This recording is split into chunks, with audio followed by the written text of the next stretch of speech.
अनंत वर्णान दंसन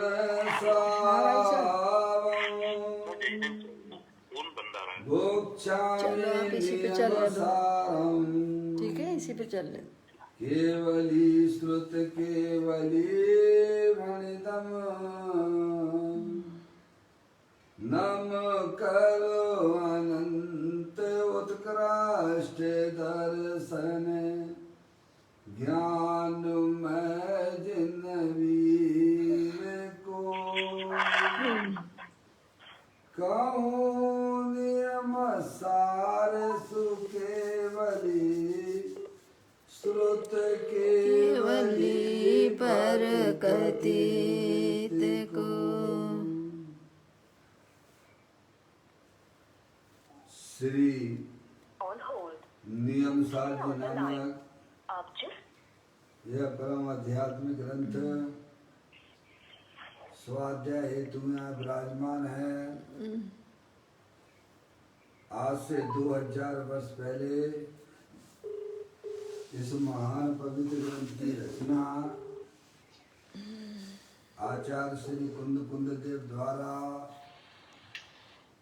इसी पवित्र भूमि पर की गई और इसके टीकाकार परम प्रमलधारी देव मुनिराज है। ग्रंथ का नाम नियम सार है। नियम से करने योग्य कार्य आप जिस व्यक्ति से अपनी संपर्क करने की आत्मा कोशिश में कर रहे हैं वह इस समय सम्यक आपकी कॉल दर्शन, स्वीकार नहीं कर पा रहा है। सम्यक ज्ञान, कृपया कुछ समय पश्चात सम्यक प्रयास चारित्र करें। रूपी निर्मल पर्याय, पवित्र पर्याय, Please try again. मोक्ष मार्ग रूपी पर्याय को प्रकट करना, क्योंकि वह पर्याय स्वयं ही सुख स्वरूप है और अनंत सुख का कारण भी है।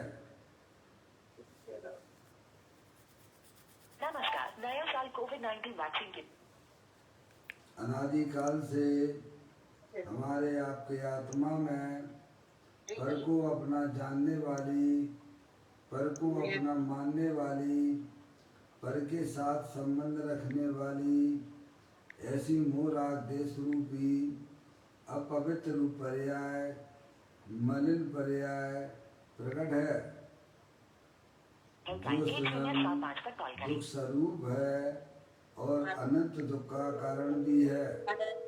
ऐसी मोराग देश रूपी मलिन पर्याय का अपनी आत्मा में से उस पर्याय का अभाव करना और सम्यक दर्शन ज्ञान चारित्र रूपी निर्मल पर्याय, पवित्र पर्याय, मोक्ष मार्ग रूपी पर्याय को प्रकट करना। ऐसे कार्य की प्राप्ति जिनवाणी माता के द्वारा अपनी आत्मा के स्वरूप को पहचानना, अपनी जो आत्म वस्तु है वह परभाव और पर्याय से भिन्न एकमात्र अखंड ज्ञान ज्योति स्वरूप है। ऐसे ज्ञायक प्रभु परमात्मा का माँ जनवाणी माता के द्वारा परिचय करके तत्पश्चात शरीर रागादि ये सब कर्मकृत वस्तुएं हैं, इनका हमारे आत्मा के साथ में किसी भी प्रकार का कोई संबंध नहीं है। इस प्रकार सम्यक विज्ञान पूर्वक शरीर रागादि का लक्ष्य छोड़ के अंतरोन्मुखी उपयोग के द्वारा अपनी चैतन्य वस्तु में ही अपनापन स्थापित करना, उसे ही निज रूप से जानना और उसमें ही अपनी वर्तमान पर्याय को मग्न कराना, उसे ही अत्यंत परमात्मा ने धर्म कहा है। उसकी चर्चा आचार्य भगवंतों ने, मुनिराजों ने एक गाथा, उसकी टीका और कलश के माध्यम से हमें अपने आत्मा के स्वरूप को यहाँ समझाया है। देखिएगा यहाँ पर परम आध्यात्मिक ग्रंथ श्री नियम सार जी ग्रंथ का अध्ययन यहाँ चल रहा है, जिसका 7वां अधिकार परम आलोचना अधिकार है, जिसकी गाथा 107 नंबर की गाथा कल अपन ने प्रारंभ की है। उसका प्रारंभिक पाठ करते हुए उस गाथा के भाव को हमें ग्रहण करना चाहिए। पाठ करता हूँ। जो कर्म से नो कर्म से अर गुण पर्याय से रहित ध्यावे आत्मा आलोचना उस श्रमण के। यहाँ पर आचार्य कुंदकुंद देव इस गाथा के माध्यम से हमें यह समझाना चाहते हैं, यह बताते हैं कि किन जीवों की पर्याय में परम आलोचना होती है। उसका स्वरूप यहाँ बताया गया है कि जो अपनी आत्मा को कर्म से यानी ज्ञानावरण आदि द्रव्य कर्म, 9 कर्म से, शरीर आदि 9 कर्मों से और विभाव गुण पर्याय से यानी भाव कर्म से भी रहित ध्यावे आत्मा, अपनी जो चैतन्य वस्तु है वह तीनों काल द्रव्य कर्म, भाव कर्म, 9 कर्म से रहित अखंड ज्ञान ज्योति स्वरूप है।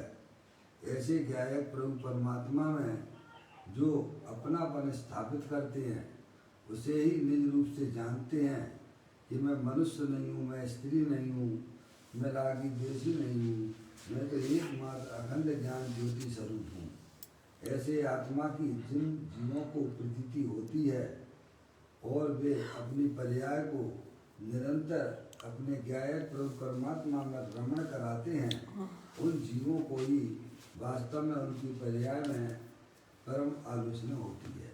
उसी का नाम परम आलोचना है। देखिएगा, यह कल अपन ने गाथा और टीका का भाव ग्रहण किया था। आज उसी बात को पूज्य गुरुदेव श्री अजय भाई का पूज्य गुरुदेव श्री, इसको चार्ज पे लगा दो, इस पे आ जाएंगे, उसका स्पष्टीकरण करते हैं गाथा और टीका के। पेज नंबर 877 पर है। 877 पेज यहाँ देखें आप, नियमसार प्रवचन चल रहा है जिसका तीसरा भाग है।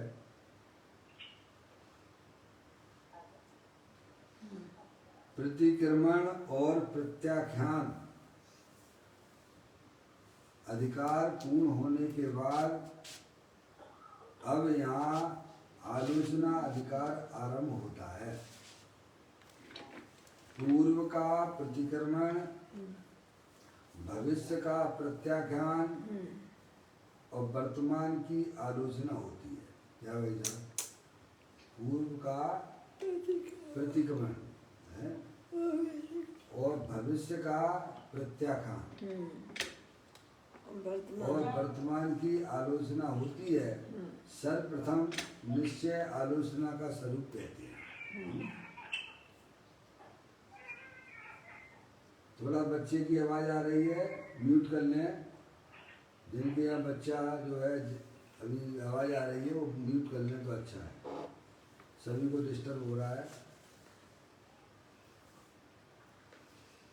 उत्तर कुछ प्रश्न किया गया है कि प्रतिक्रमण, प्रत्याख्यान और आलोचना नव तत्वों में से किस तत्व में आते हैं?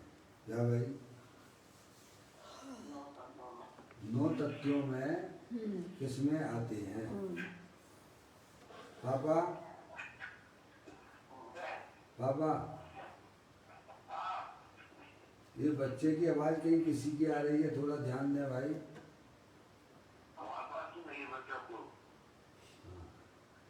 पापा 9 तत्व जो है ना, जीव, अजीव, आश्रव, बंध, संवर, निजरा और मोक्ष। आश्रव के 2 भेद कर दीजिए, पुण्य और पाप, तो हो गए 7 तत्व। बराबर? जीव, अजीव, आश्रव, बंध, संवर, निजरा, मोक्ष। पुण्य पाप। तो ये हो गए कितने? 9 बराबर। तो कहते हैं यहाँ एक भाई ने प्रश्न किया है कि प्रतिक्रमण, प्रत्याख्यान और आलोचना नव तत्व में से किस तत्व में आते हैं? पूज्य गुरुदेव श्री उसका समाधान करते हुए कहते हैं कि ये तीनों चारित्र के वेद हैं। इसके वेद हैं चारित्र के वेद हैं। इसीलिए मोक्ष के उपाय होने से संबंध निद्रा तत्व में आती है। चारित्र के वेद हैं तो इसीलिए वो जो है चारित्र के वेद कौन से हैं? ये 3 हमारा ये संबंध निद्रा तत्व में आते हैं। कौन कौन से 3? प्रतिक्रमण, प्रत्याख्यान और आलोचना। सच्चे प्रतिक्रमण, प्रत्याख्यान और आलोचना की बात चल रही है, समझ रहे हैं आप?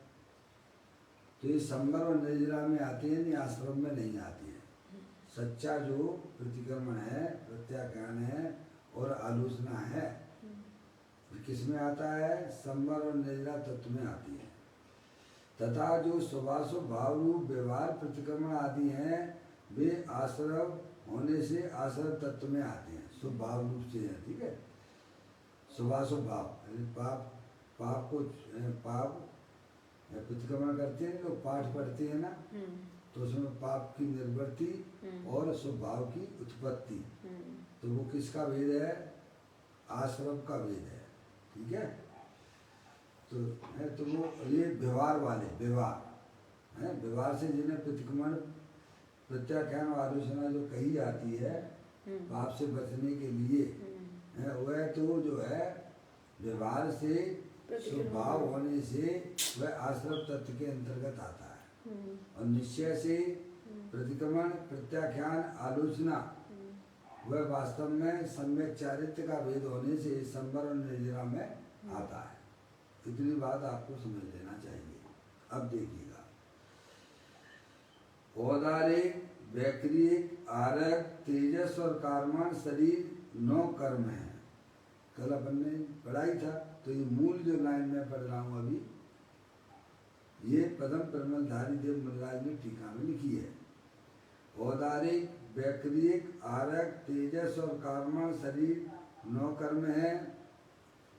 ज्ञानावरण, दर्शनावरण, अंतराय, मोहिनी, वेदनी, आयु, नाम और गोत्र नाम के द्रव्य कर्म में कर्म उपाधि निरपेक्ष, सत्ता, ग्राहक, शुद्ध, निश्चय, नय, द्रव्यार्थिक, नय की अपेक्षा से परमात्मा इन 9 कर्मों और द्रव्य कर्मों से रहित है।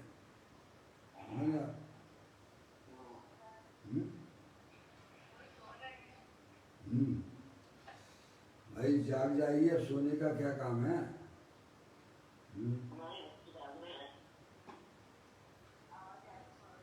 हाँ अभी यहाँ तो बस ठीक है, अभी तो सही चल रहा है। अभी तो ऐसा नहीं लग रहा मेरे को भी, है नहीं? अभी ठीक है।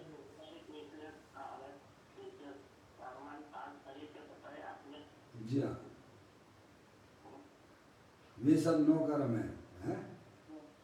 औदारिक, वैक्रिक, आरक, तेजस और कारमान शरीर, है नहीं? औदारिक शरीर जो आपको संयोग में है, ठीक है।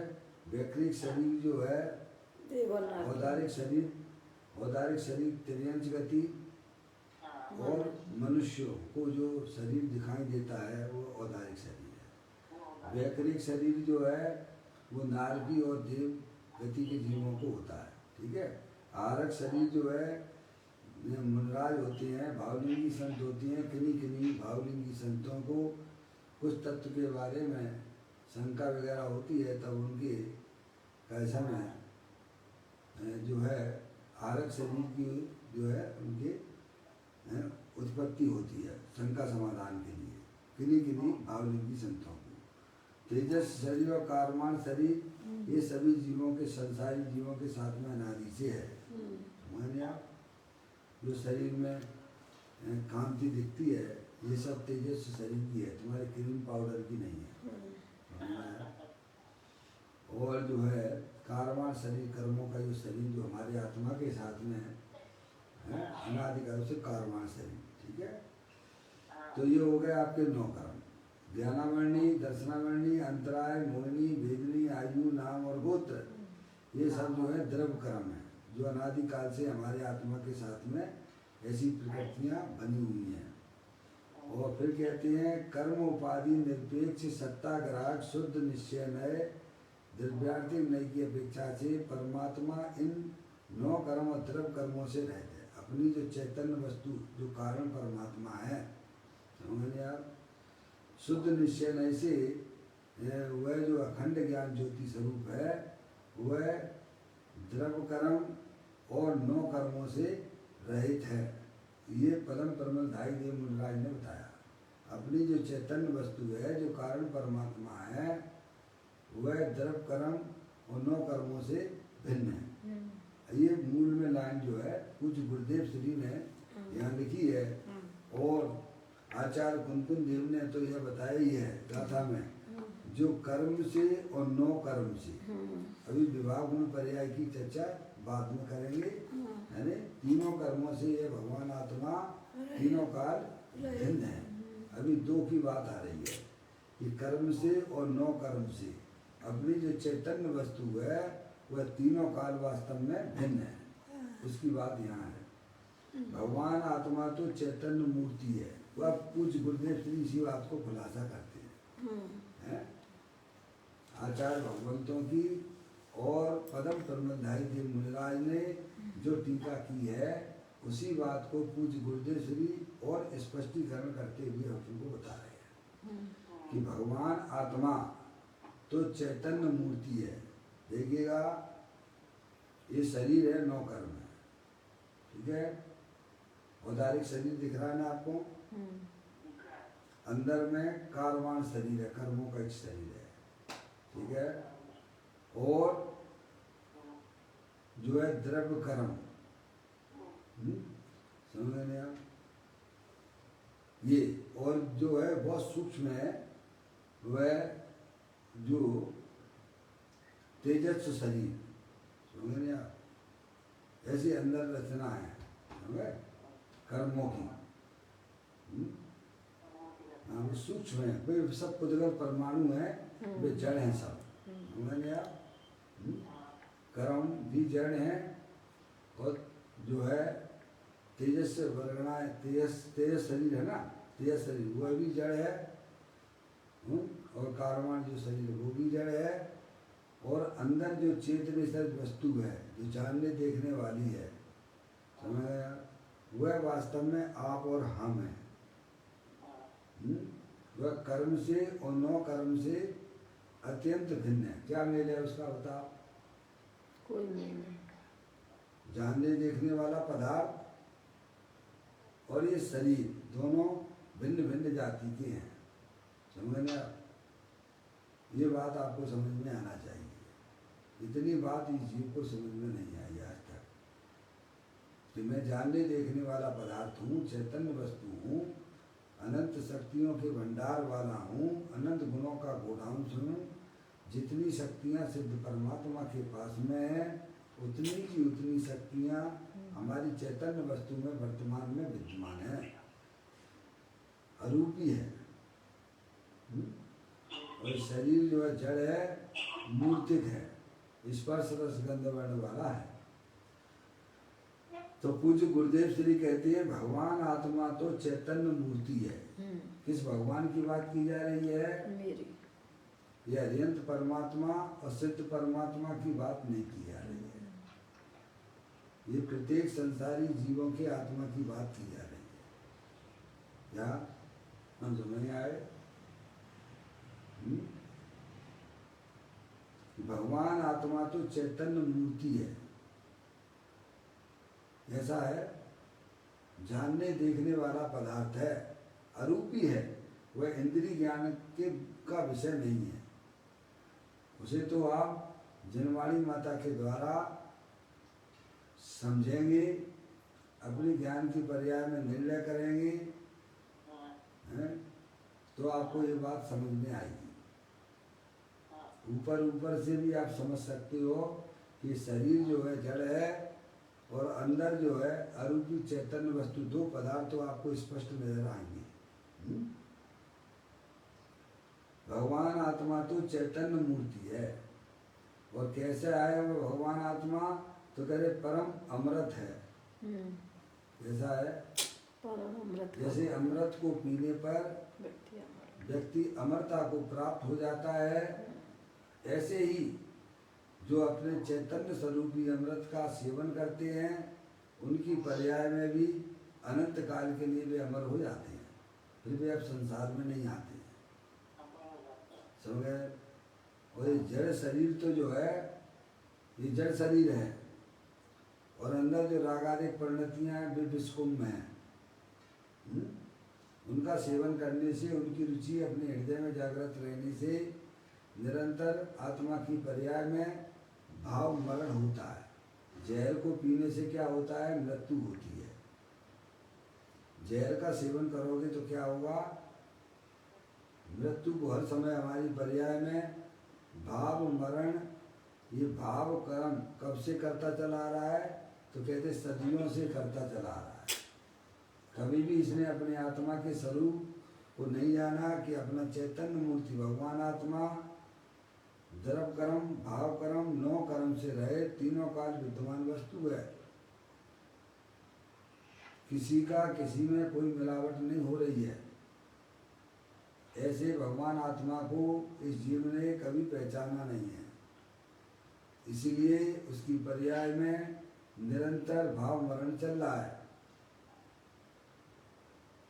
ज्ञानी जीव होते हैं, भव्य जीव होते हैं, वे वस्तु स्वरूप का यथार्थ ज्ञान करके शरीर रागादिक जो कि विषकुंभ है, उनकी रुचि विषकुंभ है, उसकी रुचि छोड़ देते हैं। अंदर में जो चैतन्य मूर्ति भगवान आत्मा है, जो कि कार्य परमात्मा का भी कारण परमात्मा है।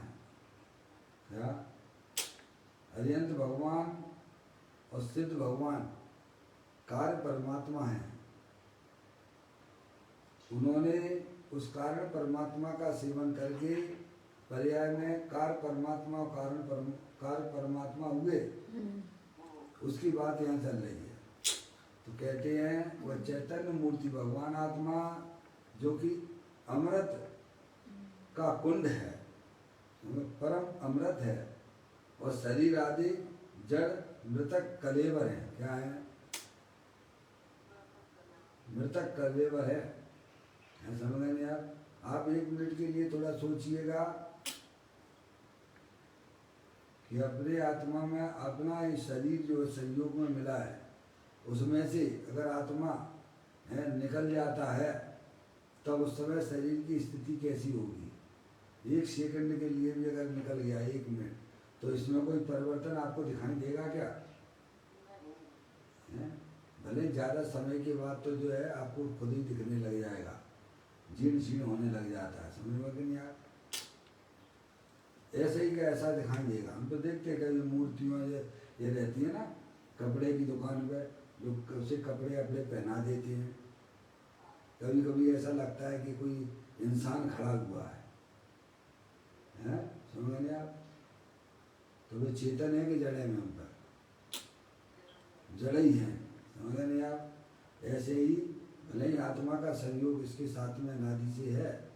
अनादि से क्या है? नए नए शरीर मिलते रहे। ये तो कुछ ही समय का है, 40-50 साल, 60 साल, 70 साल। समझ नहीं आप? तो कहते हैं शरीर जड़ है और मृतक कलेवर है, मुर्दा है वो। दर्पण में किसको सजाते हो आप? किसको देख देख के खुश प्रसन्न होते हो? चेतन को देख के प्रसन्न होते हो कि मुर्दे को देख के प्रसन्न होते हो? किसको सजाते हो? मुर्दे। आपको कभी लगता है? लगे तो फिर काम ही चल क्या? ज्ञानियों को लगता है। क्या समझे ना? ज्ञानियों को तो ये भाई साहब जब ही नहीं लगता है कि भाई साहब ये जो है इसमें से आत्मा निकल गया, अब ये जो है कहते जिस समय आत्मा विद्यमान है उस समय भी ये जो है मृतक कलेवर के समान है, मुर्दा है ये। समझ नहीं आप? तो कहते हैं शरीर आदि जड़ मृतक कलेवर हैं। श्री समय सार शास्त्र गाथा 96 में भी देह को मृतक कलेवर कहा है। कुछ गुरुदेव श्री कहते हैं। गाथा जो है 96 में आप जो है आचार्य कुमकुम देव ने स्वयं इसको मृतक कलेवर कहा है। कुछ गुरुदेव श्री ने अलग से कोई शब्द का उपयोग नहीं किया है। आप कोई मृतक कलेवर अगर आपको पढ़ना है स्पष्ट तो आप 96 नंबर की गाथा को पढ़ें तो आपको समझ में आ जाएगा। क्या तो ये अपना ये जो वर्तमान में जो शरीर आपको दिख रहा है वह चलता फिरता मुर्दा है नहीं। तो हो गया और क्या एक बेहद जो है बस आत्मा निकल गई तो उस समय भी जो है पड़ा हुआ है और ये चलता फिरता तो है ही। और क्या कोई आत्मा के कारण से चलता है क्या? आत्मा के कारण से ये नहीं चलता है। ये इसके शरीर जो है अनंत पुद्गल परमाणुओं का पिंड है। उसमें भी क्रियावती नाम की एक शक्ति है। समझा? मुर्दा शमशान घाट पर 4 लोग नहीं ले जाते हैं। वह स्वयं भी कई समय शमशान घाट पर पहुंचता है।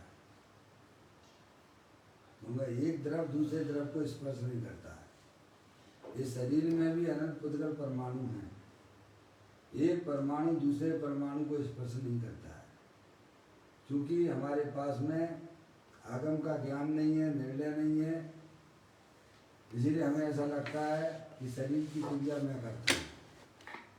क्या ये शरीर हिलडुल रहा है, ये अपनी क्रियावती शक्ति से हिलडुल रहा है। इसके एक एक परमाणु समझ रहा है। आत्मा तो जानने देखने वाला पदार्थ है, वो आप और वो नहीं।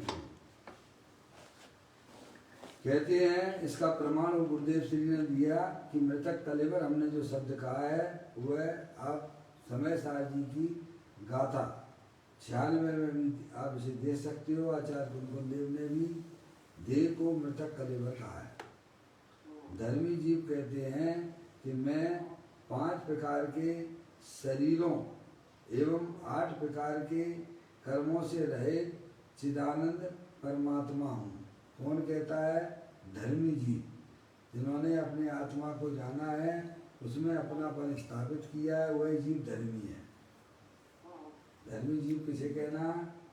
जिसने अपने आत्मा की प्रतीति जिसे हुई है कि मैं मनुष्य नहीं हूँ, मैं स्त्री नहीं हूँ, मैं गोरा नहीं हूँ, मैं काला नहीं हूँ, मैं तो चेत निश्चय चिदानंद भगवान आत्मा हूँ। तीनों काल ज्ञानानंद मूर्ति भगवान आत्मा इस शरीर के अंदर स्थायी तत्व है। क्या जो ना कहीं आती है ना जाती है, कभी अनादिकाल से आपने कभी अपने आत्म स्वरूप को कभी छोड़ा नहीं है। ऐसी स्थायी वस्तु देवन में विराजमान है। तो कहते हैं धर्मी जीव कहते हैं कि मैं 5 प्रकार के शरीरों, 5 प्रकार के शरीर कौन से थे पापा? औदारिक शरीर, वैक्रिक शरीर, आरक शरीर, तेजस्व शरीर और कारमान शरीर, ये सब ये कहलाते हैं 5 प्रकार के शरीर। ये जो कहलाते हैं 9 कर्म। ठीक है? हाँ, धर्मी जीव कहते हैं मैं 5 प्रकार के शरीरों 9 कर्म, 8 प्रकार के कर्मों से, जो ज्ञान वर्णादि 8 कर्म है, वे 8 प्रकार के कर्मों से रहित चिदानंद परमात्मा हूँ। मैं कौन हूँ? तो उसकी उन्होंने परिभाषा बताई कि मैं जो है ये शरीर जो दिख रहा है उससे मैं भिन्न हूँ, और आत्मा के साथ में जो 8 कर्मों का संयोग अनादि से है वे भी जड़ हैं, उनसे भी मेरी चैतन्य वस्तु भिन्न है, वो मैं हूँ। धर्मी जीव कहते हैं। अज्ञानी जीव शरीर को ही आत्मा माने हुए बैठे हुए हैं, क्योंकि वे दोनों के भिन्न भिन्न लक्षणों को पहचानते नहीं है।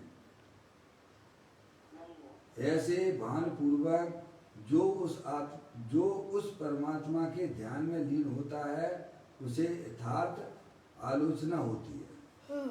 आत्मा के ज्ञान के बिना किसी भी आत्मा की पर्याय में धर्म ध्यान होता नहीं है। क्या धर्म ध्यान जिन जीवों को करना है उन्हें सबसे पहले अपने आत्मा के स्वरूप को पहचानना चाहिए। आप चैतन्य वस्तु हो, चिदानंद मूर्ति हो, स्थायी वस्तु हो, अनंत शक्तियों के भंडार वाले हो। ये शरीर ये जड़ है, इससे हमारे आत्मा का किसी भी प्रकार का कोई संबंध नहीं है।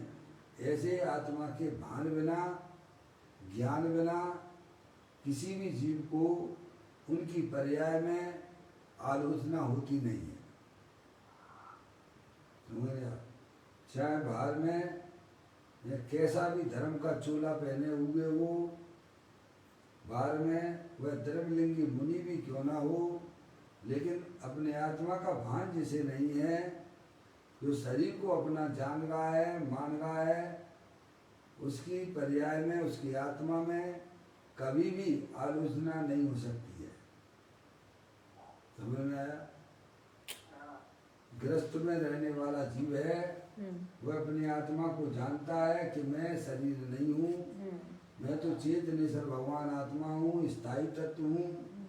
ये शरीर राग आदि के सब कर्मकृत वस्तुएं हैं, इनका हमारी आत्मा के साथ में किसी भी प्रकार का कोई संबंध नहीं है। उस श्रावक को आलोचना हो जाती है। समझ में आई? उसी को हो जाती है। समझ में आया? ये बात यहाँ हमको समझाई जा रही है। देखो, धर्मी जीव कहते हैं मैं 5 प्रकार के शरीरों से एवं 8 प्रकार के कर्मों से रहित चिदानंद परमात्मा हूँ। कौन हो आप भाई साहब? चिदानंद आत्मा हो, ज्ञानानंद स्वरूपी हो।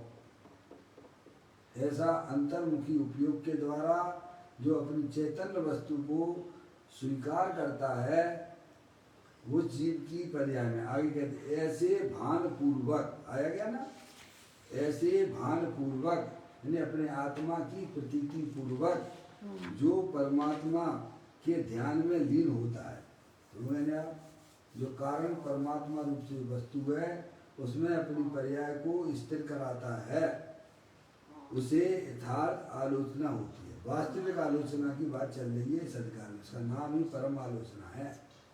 यहाँ शुभ भाव व्यवहार आलोचना की बात नहीं है। निश्चय आलोचना का स्वरूप यहाँ समझाया जा रहा है।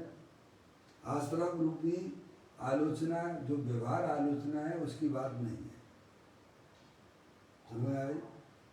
निश्चय आलोचना की बात है।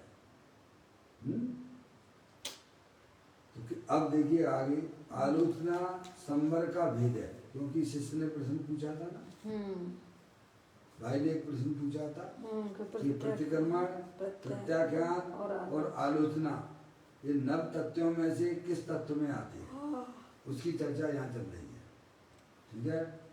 तो कुछ गुरुदेव श्री कहते हैं कि जो निश्चय आलोचना है वह आलोचना संवर का भेद है। संवर अर्थात पुण्य पाप का रुकना और आत्मा की शुद्धता का प्रकट होना, वही वास्तव में संवर तत्व है। संवर तत्व जिन्हें पुण्य पाप नहीं कीना, आत्म अनुभव चित्त दीना, तिन्हीं विधियावत रोके, संवर लय सुख अवलोके। क्या संवर तत्व किसे कहते हैं?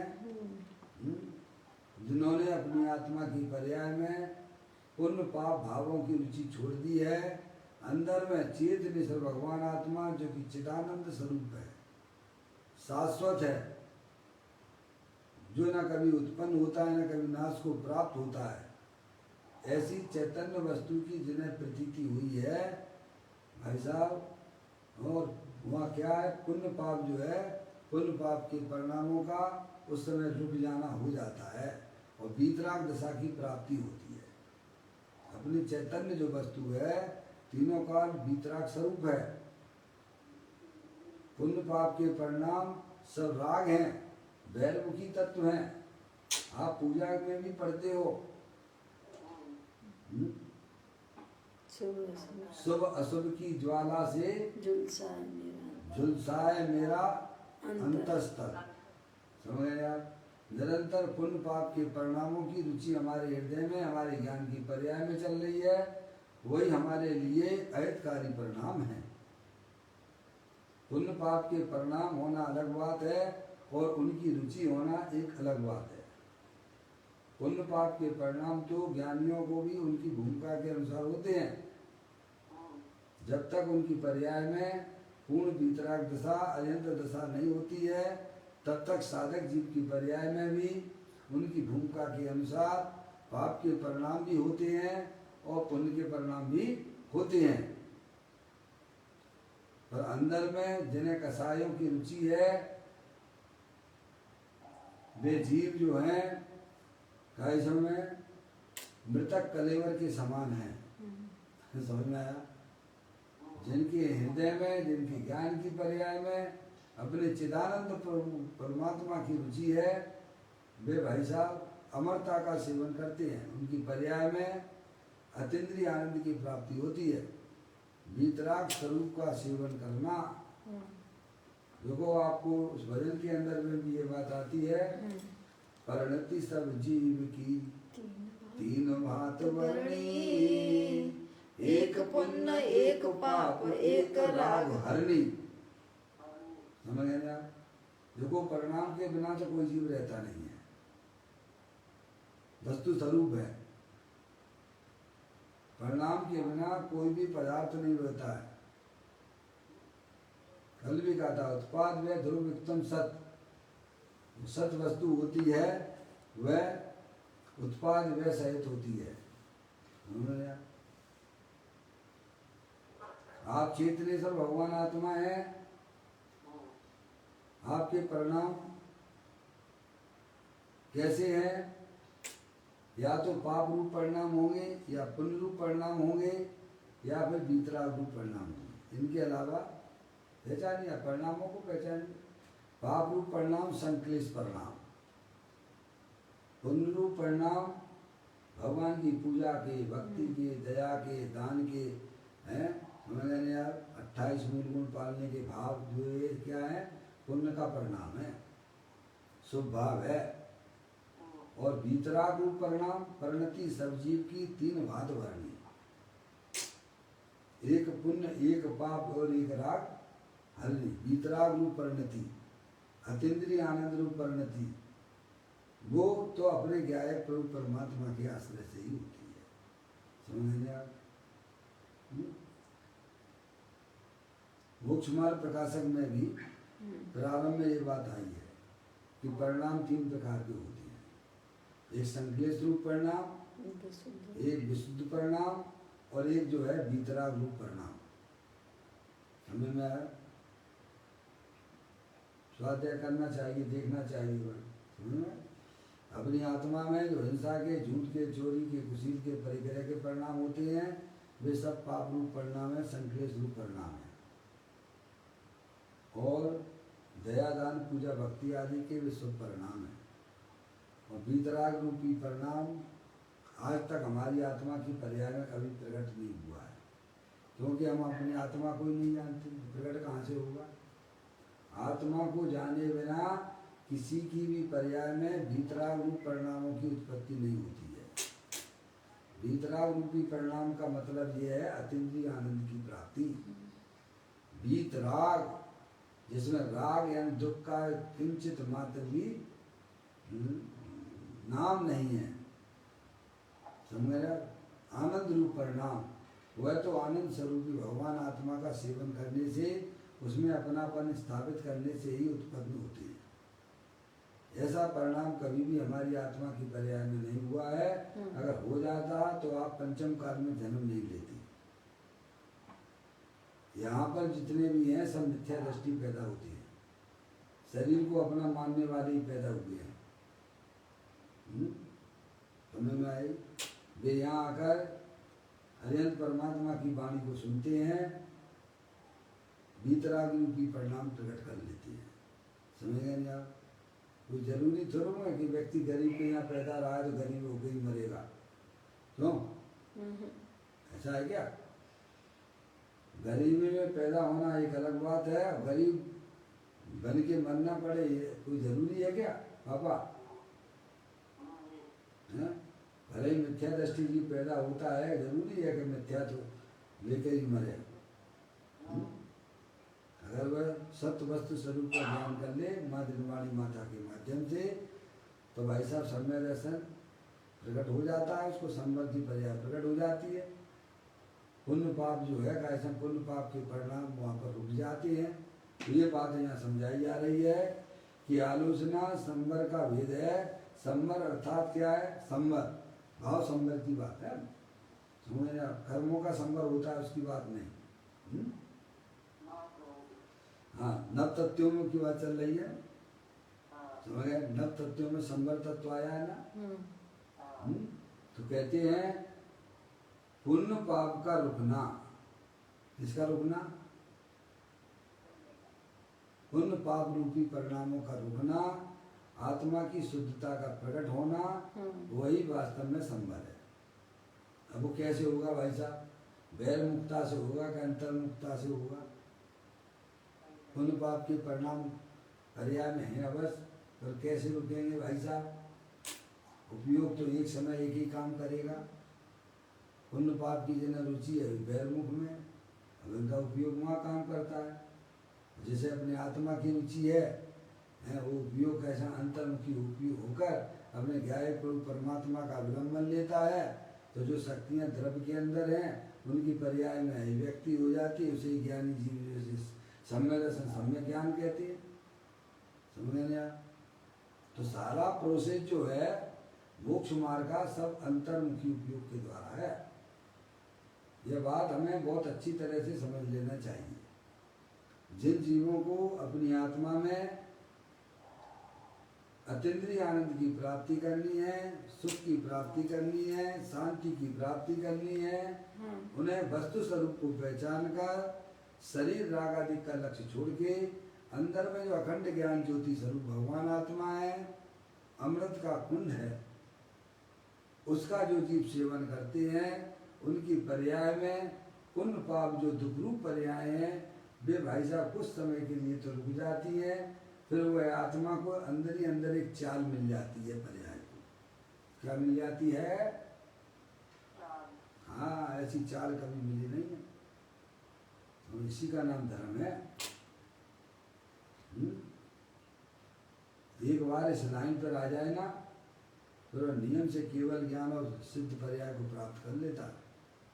बैर मुक्ता का जो अभ्यास हमारे अनादिकाल से चला रहा है कि शरीर और राग आदि का मैं करने धरने वाला हूँ, ये मेरा स्वरूप है, ये अज्ञानता की निशानी है। जो कि आत्मा कभी भी शरीर राग आदि का कभी होता नहीं है। राग आदि के परिणामों को भी एक प्रकार से करने वाला नहीं है।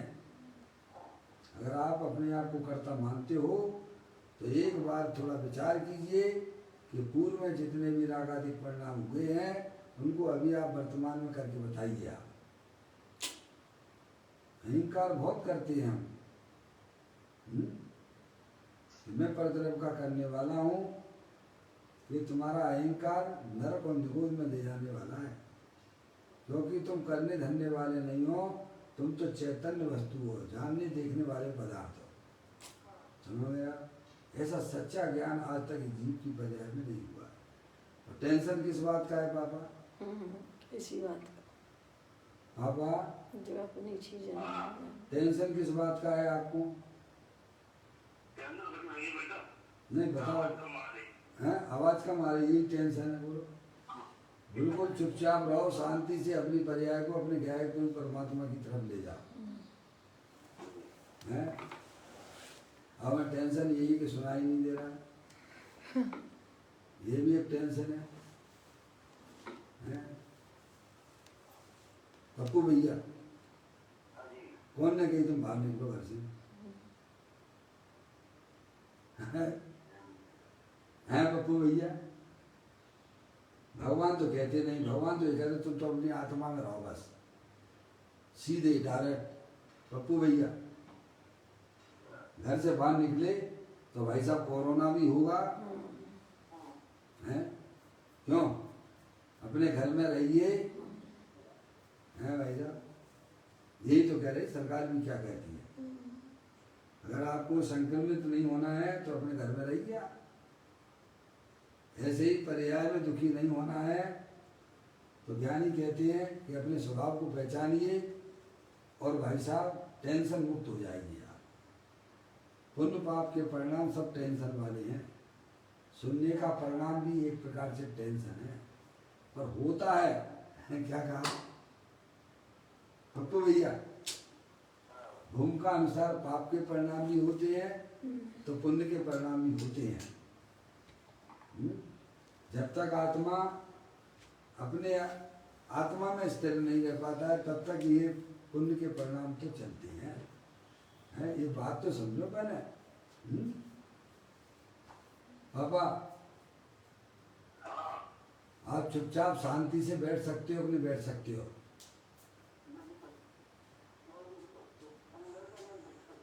अंदर में नहीं बैठ सकते तो बाहर बैठ सकते हो शांति से। जो अंदर में नहीं बैठ सकता तो बाहर भी नहीं बैठ सकता चैन से। क्या समझ में आया? बैठने का मतलब ये चुपचाप शांति से अंतर्मुखी उपयोग के द्वारा अपने गाय प्रभु परमात्मा का सेवन करना। ये काम हमें बहुत जल्दी कर लेना चाहिए।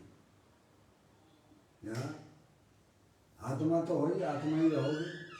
ऐसा तो नहीं कि पुण्य पाप या शरीर रूप हो जाओगे भैया।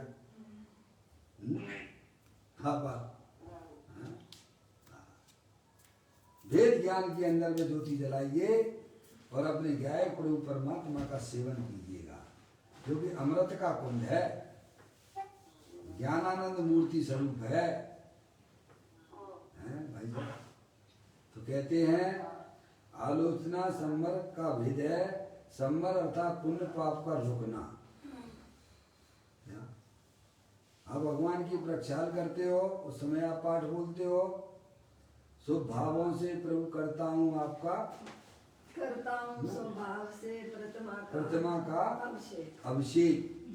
और फिर बाद में क्या बोलते हो? बचूं सुबह स्वभाव से यही कामना। आगे का बोलो ना भाई। बचूं सुबह स्वभाव से यही कामना एक। यही कामना एक। तो कैसे बचोगे सुबह स्वभाव से भाई साहब? कैसे बचोगे आप? हैं? पापा बोलना चाहते तो बोलिए। कैसे बचेंगे अपन सुबह स्वभाव से? अंदर में है ना अपना वीतराग स्वरूप भगवान आत्मानंद शक्तियों के भंडार वाला है। पर्याय है पापा क्या?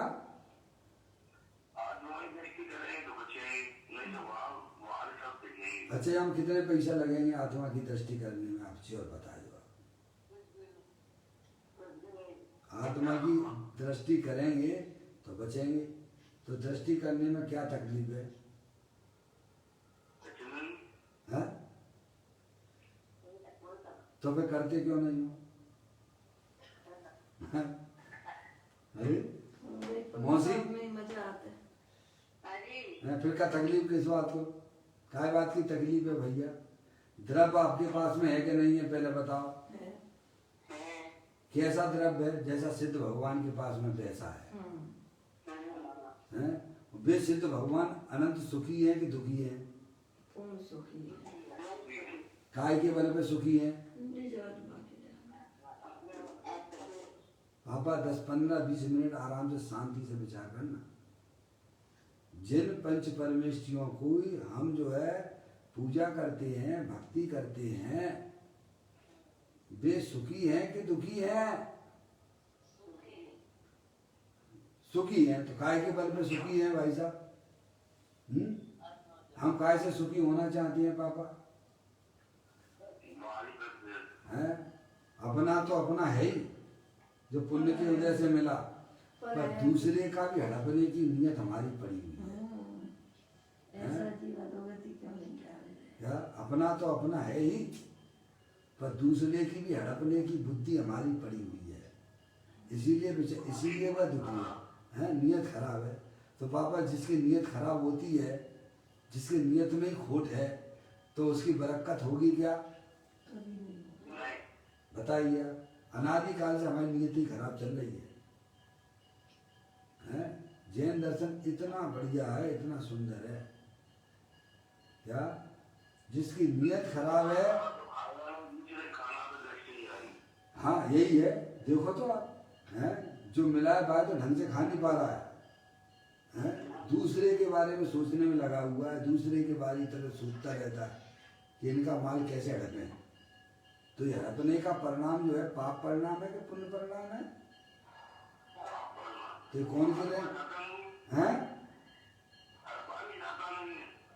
हड़पा जाता नहीं है, फिर भी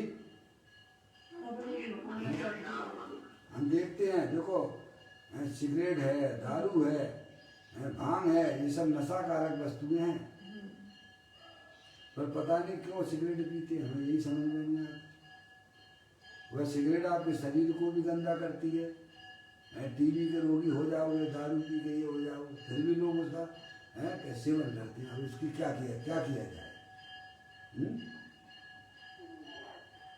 जबरदस्ती ये वास्तव में ये उल्टे सीधे काम कर बैठता है, और फिर कहते हैं वो छूटती ही नहीं है। ऐसे ही अनादिकाल से भाई साहब हम पर के ऊपर अपना अधिकार जमाए हुए हैं। तो यहाँ कहते हैं कि ये जो है आलोचना जो है, ये जो 3 प्रकार के बताए जा रहे हैं, प्रतिक्रमण, प्रत्याख्यान और आलोचना, नव तत्वों में संवर का भेद है। और वो संवर होता है पुण्य पाप रूपी परिणामों का, भावों का रुक जाना और अंदर में भीतराग दशा की उत्पत्ति होना, वही वास्तव में संवर है। जो शुद्ध जाने आत्म को, वह शुद्धता को प्राप्त हो। कल बताया था कि शुद्धता 2 प्रकार की होती है, एक द्रव्य अपेक्षा शुद्धपना होता है और एक पर्याय अपेक्षा शुद्धपना होता है। द्रव्य अपेक्षा शुद्धपना क्या है? द्रव्य अपेक्षा शुद्धपना क्या है? पर द्रव्य से भिन्न और अपने भावों से अभिन्न। ये टीका में भी कल अपन ने पढ़ा था। ऐसी शुद्धता को जो जानता है उसकी पर्याय में शुद्धता प्रकट हो जाती है, वो पर्याय की शुद्धता है। औपाधिक भावों का अभाव ये पर्याय की शुद्धता है, और द्रव्य की शुद्धता टंकोत की में।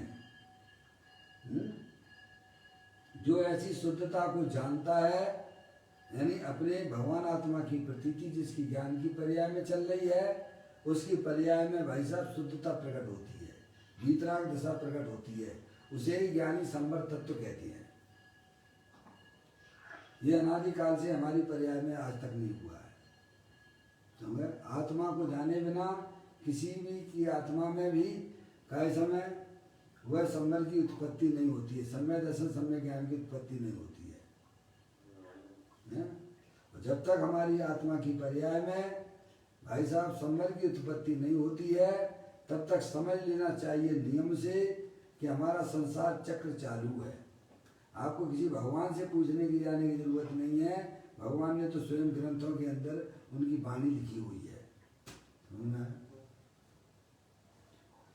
कहते हैं, अब देखिए आलोचना संवर का भेद है। संवर अर्थात पुण्य पाप का रुकना और आत्मा की शुद्धता का प्रकट होना। तो ये बहिर्मुख से होता है कि अंतर्मुख से होता है? पर्याय में शुद्धता बहिर्मुखता से आती है कि अंतर्मुखता से आती है? हैं पापा? मम्मी है बाजू में कि नहीं? मम्मी, पापा जो कह रहे हैं सही कह रहे हैं कि गलत कह रहे हैं? अब ये भी एक समस्या है पप्पू भैया, गलत कह रहे हैं। अब जब मम्मी इतने पास बैठी हुई है, बिना ही सुनाई नहीं दे रही, तो अपन को कहाँ सुनाई देगी? लेकिन अपन को सुनाई दे जाती है। तो बताओ पापा ने क्या हमने कि पूछा था, ये संवर तत्व जो है बहिर्मुखता से प्रकट होता है कि अंतर्मुखता से होता है? तो पापा ने कहा बहिर्मुखता से होता है। हाँ ध्यान दीजिए भाई, अब तो भगवान का मुख छू चुका है, भगवान ने बहुत बड़ा काम कर लिया सुबह सुबह। हम संवर तो कर ही सकते हैं, नहीं कर सकते हैं? क्यों? नहीं कर पाए पापा। हमारे पंच परमेष्ठी सुखी हैं, किसके बल पर सुखी हैं? सुन नहीं पाया होगा उस समय। देखो बहुत ही बढ़िया बात यहाँ बताई जा रही है। आलोचना संवर का भेद है, और संवर अर्थात पुण्य पाप का रुकना। अपनी आत्मा में जो पुण्य पाप रूपी परिणाम होते हैं वे पर के लक्ष्य से होने वाले भाव हैं। उनमें कौन बस रहा है? पुण्य पाप के परिणामों में पर का लक्ष्य बसता है, और संवर में अपना ज्ञायक प्रभु परमात्मा बसता है। संवर तत्व की प्राप्ति अपने आत्मा के लक्ष्य से होती है, और पुण्य पाप की प्राप्ति है भाई साहब पर के लक्ष्य से होती है, चाहे वह पर कैसा भी बहुत बड़ा भी क्यों ना हो, है समझ रहे हैं आप? महान क्यों ना हो, अरिहंत परमात्मा है, उनका भी लक्ष्य जाएगा तो पुण्य का परिणाम होगा, है वह संवर नहीं होगा। भगवान ने जो आत्म वस्तु बताई है उसका जो लक्ष्य जाएगा तो संवर होगा। 2 2 4 जैसा नहीं दिखता आपको ये? धर्म इतना कठिन है जो हमारी समझ में ना आता हो। अब आप धर्म को समझना ही नहीं चाहते तो उसको नहीं समझना चाहता तो उसे कौन समझा सकता है? जगे हुए को कौन जगाएगा? नहीं सोच जो सो रहा है, लेटा हुआ है, जग रहा है, और लेकिन कह रहा सोने का बहाना कर रहा है, तो उसे कौन जगा सकता है? कोई नहीं जगा सकता। धर्म वस्तु स्वरूप तो बिल्कुल सरल है भाई साहब, 2 2 4 जैसा है मोसी हैं आप, हैं क्या? बिल्कुल सरल है, आप बिल्कुल कठिन मत समझिएगा। ऐसा पंडित जी जयचंद जी साहब ने भी अपनी 12 भावना के अंदर लिखा है, बोधि आपका भाव है निश्चय दुर्लभ नहीं, भव में प्राप्ति कठिन है यह व्यवहार खाए। है जो पंचेंद्रिय के विषयों के गुलाम हैं, जिनके हृदय में निरंतर पंचेंद्रिय के विषयों का रुचि पड़ी हुई है, उनके लिए तो कठिन है। क्या समझे आप? और जिन्होंने हृदय में अपने ज्ञान की पर्याय में शरीर संसार और भोगों से उदास हो गए हैं कि भाई साहब इनसे अपना टाइम बर्बाद नहीं करना है, अपन को तो बहुत बड़ा काम करना है जो अरिहंत तो सिद्ध परमात्मा ने किया है, उनके लिए तो सहज ही हो गया ना। अपने हृदय में अपने आत्मा की रुचि जागृत कीजिए। आप चेतनेश्वर वस्तु हो, ज्ञानानंद स्वरूप हो, सिद्ध की सामर्थ्य वाले हो। आप स्त्री नहीं हो, पुरुष नहीं हो, बालक नहीं हो, बालिका नहीं हो, आप तो चिदानंद मूर्ति भगवान आत्मा हो, टंकोत्कीर्ण हो, स्थायी वस्तु हो। ये शरीर रागादिक तो क्षणभंग तत्व है क्या? इनसे हमारा आत्मा बिल्कुल भी चलायमान नहीं होता है। तो कहते हैं पुण्य पाप का रुकना, पुण्य पाप का रुकना बैर मुक्ता से होता है कि अंतर्मुक्ता से होता है? जब पर्याय अंतर्मुखी उपयोग के द्वारा अपने चिदानंद स्वरूपी भगवान आत्मा का आश्रय लेती है, तब उसमें पुण्य पाप के परिणाम रुक जाते हैं, और जो द्रव्य के अंदर शुद्धता थी वह पर्याय में व्यक्त हो जाती है। उसे ही कहते हैं संवर तत्व। मोजी क्या कहाँ नहीं कर सकते हो ये काम? मौसी आप रोटी कहाँ नहीं बना सकती हो ये बताओ? आपने एक बार रोटी बनाना सीख लिया है, दुबली पतली रोटी पापड़ जैसी गोल गोल, कहाँ नहीं बना सकती हो? सब जगह बना सकते हो, सब जगह बना सकते हो आप। ऐसे ही ज्ञानी कहते हैं कि तुम जो अपनी आत्मा का आनंद कहाँ नहीं ले सकते हो? तुमने एक बार अपनी आत्मा को समझ लिया है भाई साहब, तो बताओ कहाँ तुम आनंद नहीं ले सकते हो? घर में बैठे हो तो घर में लीजिए, मंदिर में बैठे हो तो मंदिर में लीजिए, क्षेत्र में हो तो क्षेत्र में लीजिए, हर जगह ले सकते हो। क्या इसमें कोई रुकावट नहीं है, कोई आपको रोकता नहीं, कर्म रोकते नहीं है, परद्रव्य नो कर्म रोकते नहीं है। ऐसी स्वतंत्र वस्तु हमारी आत्म वस्तु है। द्रव्य भी स्वतंत्र है, उसमें रहने वाले अनंत गुण भी स्वतंत्र हैं, और एक एक समय की पर्याय भी स्वतंत्र है।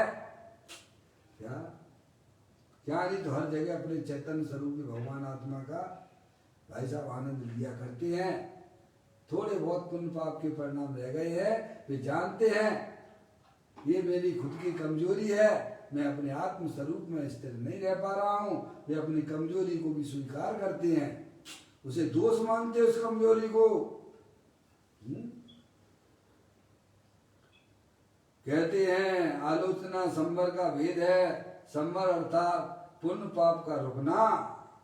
या प्रभु परमात्मा की जहाँ दृष्टि हो जाती है वहाँ पुण्य पाप के जो है भाई साहब हिलने डुलने लग जाते हैं परिणाम।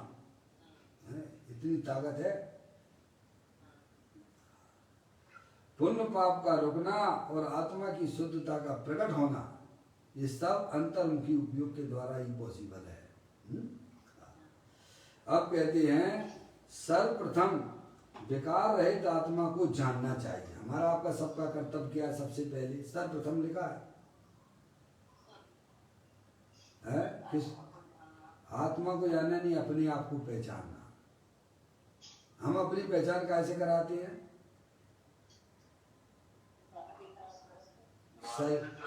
शरीर से। पापा आपके कितने प्लाट हैं? नहीं बस पूछ रहे कितने प्लाट हैं आपके?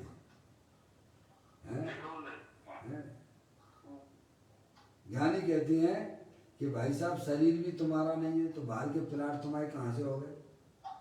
वो कहते हैं कि रागादिक परिणति भी तुम्हारी नहीं है, जिसके लक्ष्य से हुई है वो भी तुम्हारी नहीं है। मैं एक शुद्ध सदा अरूपी ज्ञान द्रव्य यथार्थ से कुछ अन्न वो मेरा नहीं, परमाणु मात्र नहीं है। ज्ञानी की अंदर में तो ऐसा परिणाम चल रहा है, मैं तो चिदानंद स्वरूप भगवान आत्मा हूँ, ये शरीर रागादिक मेरा स्वरूप नहीं है। सर्वप्रथम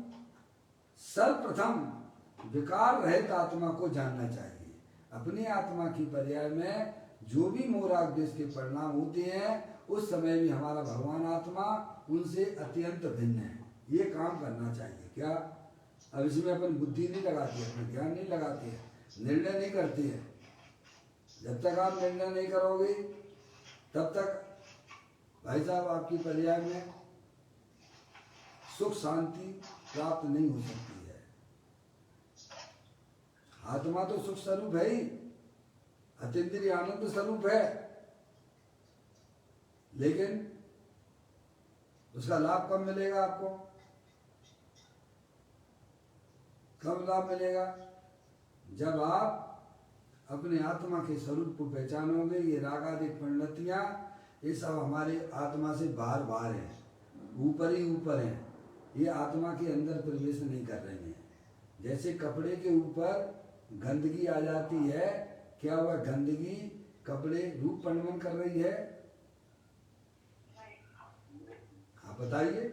ये कपड़ा है, वाइट कपड़ा है, इस पर कुछ गंदगी आ गई, धूल की आ गई, कीचड़ आ गया, तो वह क्या कीचड़ मल का समय कपड़े रूप परिणमन कर गया? क्या नहीं। ऐसे ही हमारी आत्मा की पर्याय में जो भी मोराग देश के परिणाम होते हैं वे सब हमारी आत्मा से भिन्न हैं। वे कभी भी हमारे आत्मा रूप से परिणमन कभी भी नहीं करते हैं। ऐसी वज्र की दीवार है, जैसे आत्मा और शरीर के बीच में एक वज्र की दीवार हुआ करती है, ऐसे ही विकारी परिणामों के बीच में और आत्मा के बीच में एक संधि पड़ी हुई है, भेद पड़ा हुआ है।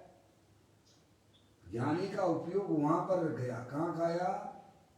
रागादिक परिणाम भी अमूर्तिक हैं, शरीर में नहीं होते हैं, आत्मा की पर्याय में होते हैं, लेकिन उन दोनों के बीच में एक वज्र की दीवार है। ये ज्ञानी ऐसी उसकी दृष्टि हुई है। समझ में आया भैया? तो कहते हैं सर्वप्रथम यह जानना चाहिए कि अपनी जो चैतन्य वस्तु है वह विकार रहित आत्मा को जानना चाहिए। विकार रहित है क्योंकि उसकी एकाग्रता पूर्वक ही संवर होता है। किसकी है? आपको धर्म करना है, आपको सुख की प्राप्ति करनी है, शांति की प्राप्ति करनी है, तो उस वस्तु को जानना कि नहीं जानना? पापा आपको मीठा मुंह करना है, मीठा मुंह करना है तो उस वस्तु को जानोगे कि नहीं जानोगे? नहीं है कि वैसे खा लोगे, खा लो, नमक को खा लो आप, है मिर्ची खा लो, वही क्या मीठा मुंह है? नहीं हो सकता ना। ऐसे ही हमें अपनी आत्मा की पर्याय में सुख की प्राप्ति करनी है कि नहीं करनी है? ज्ञानी कहते सभी को करनी है। जे त्रिवन में जीव अनंत सुख चाहे दुखते भयवन। हम सुखी तो होना चाहते हैं, पर काय से हो रहे हैं?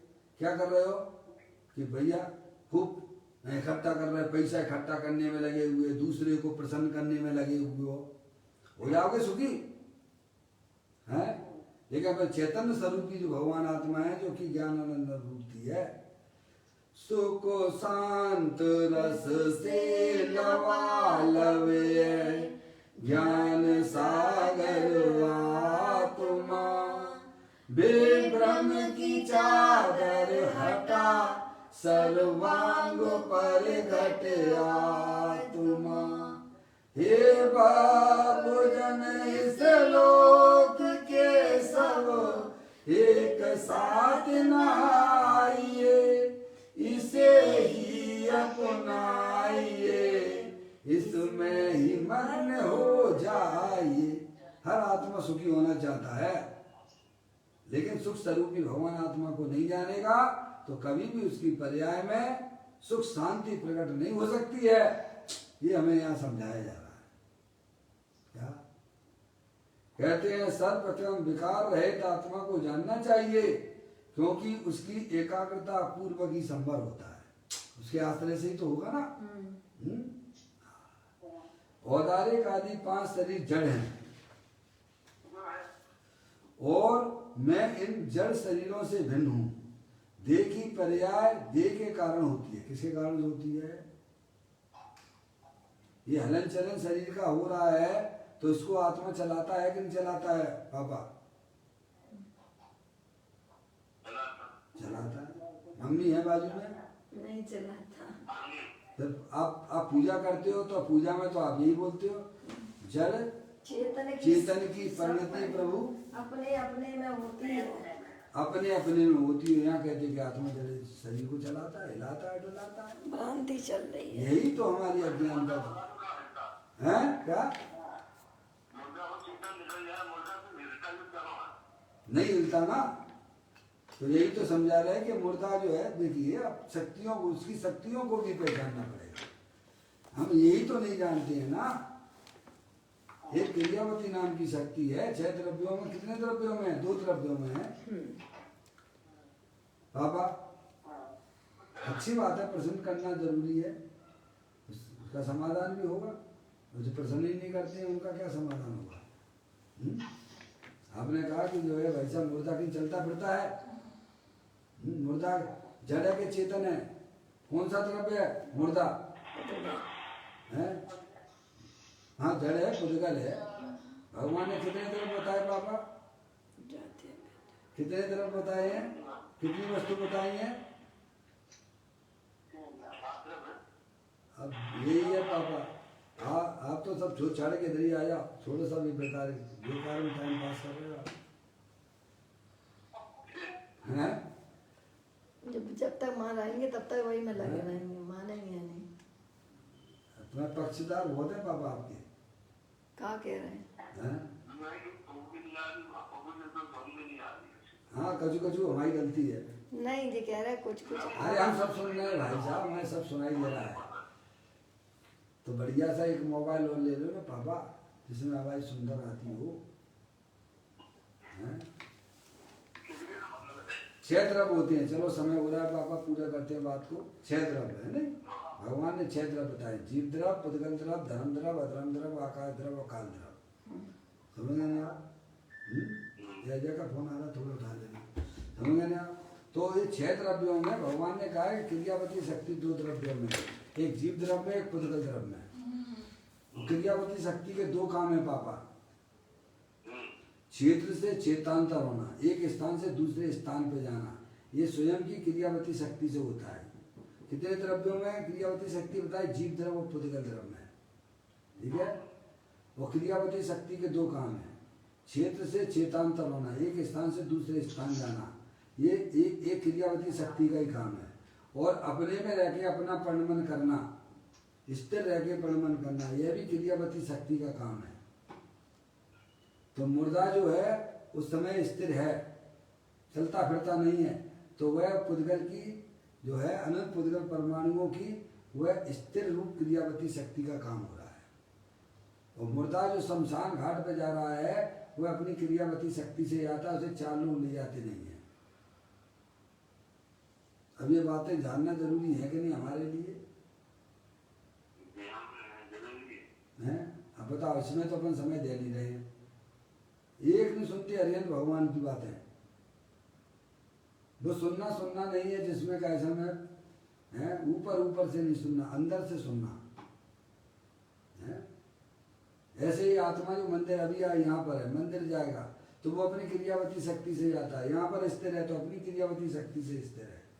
और धर्म द्रव्य है, अधर्म द्रव्य है, आकाश द्रव्य है, काल द्रव्य है, वे तो अनादि अनंत एक जगह ही स्थिर है, बिना कि चलती है ना फिरती है जाती है। क्या बाबा? अब इन बातों को समझना हमारे लिए जीवन के लिए बहुत उपयोगी है। इस प्रकार से यहाँ कहते हैं कि जड़ शरीरों से भिन्न हो, देह की पर्याय देह के कारण होती है? समझ, देह के कारण से होती है, आत्मा के कारण से नहीं होती है। आप भले वहाँ बोल, इसीलिए तो कहते पूजा में भाव ग्रहण नहीं करते आप शब्दों का, वहाँ बोलते भगवान के सामने हो। जड़ चेतन की परिणति प्रभु अपने अपने में होती है। बोलो, बोलते हो कि नहीं बोलते हो पूजा में? और फिर तुम क्या, तुम आत्मा हो और शरीर के कर्ता कैसे बन गए? तुम शरीर की क्रिया करने वाला मैं हूँ, वे तो अपने अपने में होती है। आप विचार करो, अब विचार करोगे तो तत्व मिलेगा ना, निर्विचार वालों को थोड़ा मिलता है। कहते हैं शरीरों से भिन्न हूँ, देह की पर्याय भिन्न, देह की पर्याय देह के कारण होती है। आत्मा उसे न रख सकता है और न हटा सकता है।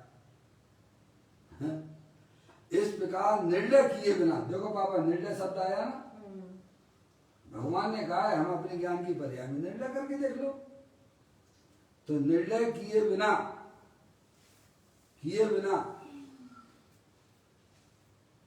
कहते हैं, इस प्रकार निर्णय किए बिना, इस प्रकार से जड़ की परिणति जड़ में होती है, चेतन की परिणति चेतन में होती है।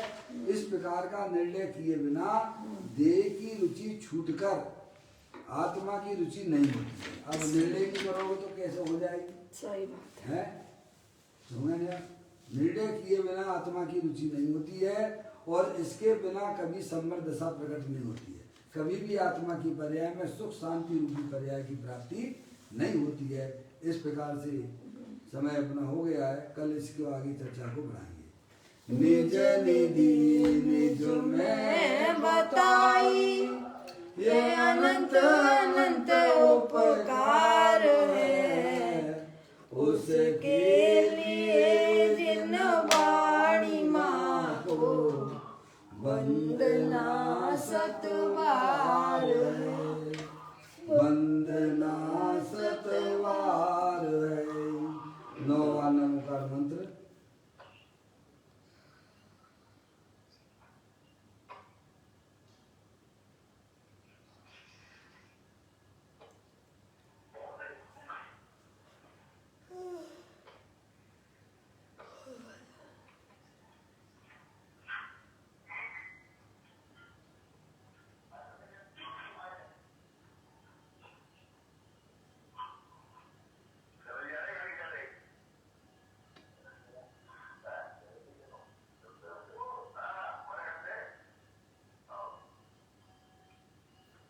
गुरु द्वादशांग जनवाणी माता की जय।